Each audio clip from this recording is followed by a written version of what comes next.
Good afternoon from the Water Utilization Learning Center in Gothenburg, Nebraska. We're here inside on a rainy day, actually a very cool rainy day. And so we've got three different corn plants in front of us, and we're continuing our discussion about how this cool spring has impacted crop growth and development. So my name is Brian Olson. I'm here with Mark Ryman. And so, Mark, walk us through with what we have in front of us here with these three different corn plants. Well, we've got the same product planted at multiple planting dates. So obviously here at the Learning Center, we have a pretty long span of planting different trials, and sometimes it's planned. And what we've got here, this first one was planted, it's a 116-day product, planted April 24th, so kind of that ideal range that we're looking for. We've got one here planted a little bit outside of the ideal range at May 15th, and then one well outside of the ideal range at June 6th. So we've got, about a month and a half span, about 6-week span represented there in terms of planting dates. And so what are the growth stages of these different planting dates? Well, I mean, for being, I'm trying to think exactly, but something like, 21 days apart about, or a little better. Here we've got V7. So we had a hailstorm at V3 and we lost a lot of the lower leaf material on this one. But this one is actually the fourth leaf, the fifth leaf, the sixth, and the seventh. And those are the ones we looked at last week that were V6. So it's been cool again, but they've been advancing. Then the one planted May 15th is at V5. So you got your first true leaf that's rounded there. No hail on this one. 1, 2, 3, 4, 5. And maybe the collar is 6 starting to emerge, but we would certainly only call it V5. And then on this one, we're looking at V3 corn. So 1, 2, 3, planted June 5th. So it emerged rapidly and is, trying to move through those stages as quickly as it can.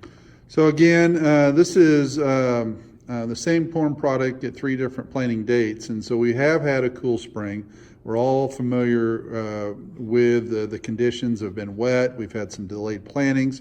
But overall, the growing degree accumulation is behind compared to our 30-year average.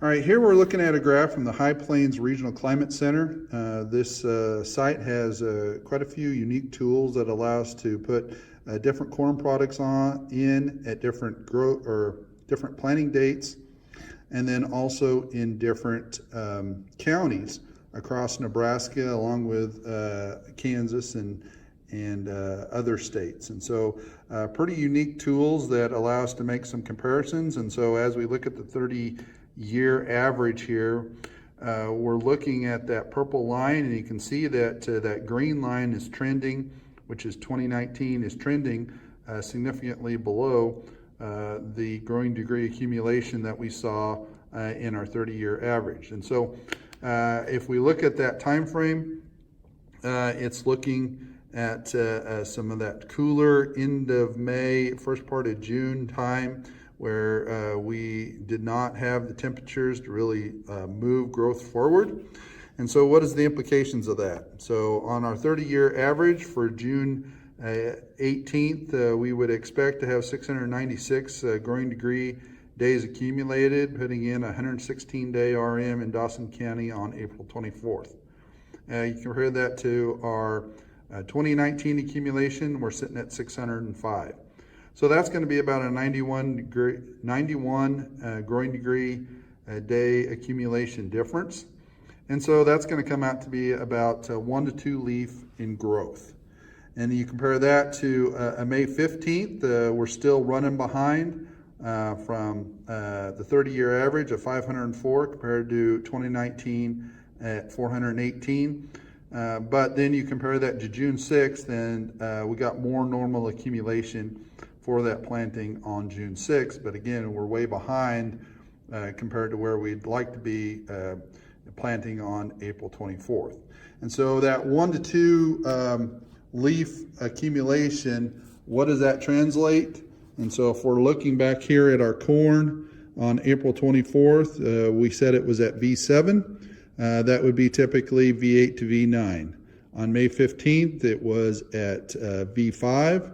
The accumulation is going to be more at V6 to V7.